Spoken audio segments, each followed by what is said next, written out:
یہ صدف کا سوال ہے، گجرانوالہ سے ہی ہے، بلونگ کرتی۔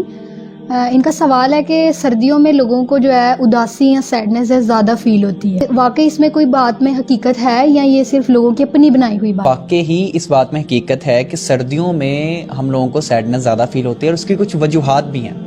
اس کی وجوہات، سب سے پہلی وجہ تو یہ ہے کہ سردیوں میں نا ہمارے سونے اور جاگنے کے اوقات بدل جاتے ہیں، ٹھیک ہے نا، دن ہو جاتے ہیں چھوٹے اور راتیں لمبی ہو جاتی ہیں۔ اس کے بعد سردیوں میں نا کیونکہ دھوپ کم نکلتی ہے تو ہمارے دماغ میں کچھ کیمیکل ایسے ہوتے ہیں جو اوپر نیچے ہوتے ہیں، اس کی وجہ سے بھی یہ سیزن ہوتا ہے۔ اور سب سے بڑی اور اس کی مین وجہ یہ ہوتی ہے کہ ہم بچپن سے ہی نا دسمبر کے بارے میں، سردیوں کے بارے میں، ٹھیک ہے، ٹھنڈی ہواؤں کے بارے میں سٹوریاں سنتے آئے ہیں کہ ان کو ہمیشہ ویرانی، بریک اپ اور سمجھ لو کہ ان طرح کی چیزوں سے، ڈارکنس، ٹھیک ہے، ان چیزوں سے ریلیٹ کیا جاتا ہے۔ بالکل ایسے ہی جیسے کہ گروئنگ ایج میں بھی لوگوں کو جب 9-10 کے جو بچے ہوتے ہیں وہ بھی اپنی پوئٹریز میں جب ہم نظموں اور غزلوں میں پڑھتے ہیں تو ان کو سکھایا گیا جاتا ہے کہ یہ جو دسمبر ہے یہ یادوں کا مہینہ ہے اور محبوب۔ اسی طرح جب جو حساس لوگ ہوتے ہیں نا تو وہ یہی اپنے مائنڈ میں تھنک ہو جاتا ہے۔ اس کے ساتھ ایک اور میں وجہ اگر جوڑوں تو سردیوں میں آپ کو شور کم ملتا ہے اور زیادہ خاموشی محسوس ہوتی ہے، تو اس وجہ سے بھی ہم اس چیز کو اڈاپٹ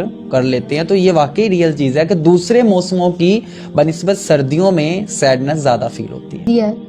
کیا آپ ہمیں اس کا علاج بھی بتائیں گے کہ ہم کس طرح سے سیڈنس کو کم کر سکتے ہیں؟ بالکل، آپ اس کو کچھ چھوٹے چھوٹے پوائنٹ ہیں، میں چاہوں گا کہ اس کو زندگی میں ایڈ کریں تو آپ اس کو اوور کم کر سکتے ہیں، اس اداسی کو سردیوں میں۔ سب سے پہلی چیز تو یہ کہ اپنے جاگنے اور سونے کے اوقات کو بھی تبدیل کریں۔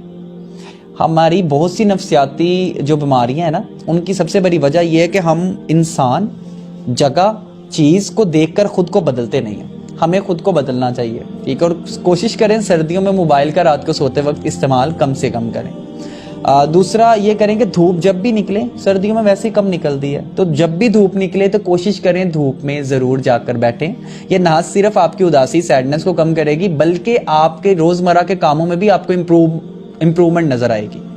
اور سب سے بڑھ کر اپنے ماضی کو ٹٹولنے کی کوشش مت کریں، ٹھیک ہے، کیونکہ سیڈنس ہو یا ڈپریشن ہو، اس کی جو سٹارٹنگ میں علامات ہوتی ہیں نا وہ ماضی کو ٹٹولنے کے ساتھ ہی سٹارٹ ہوتی ہیں۔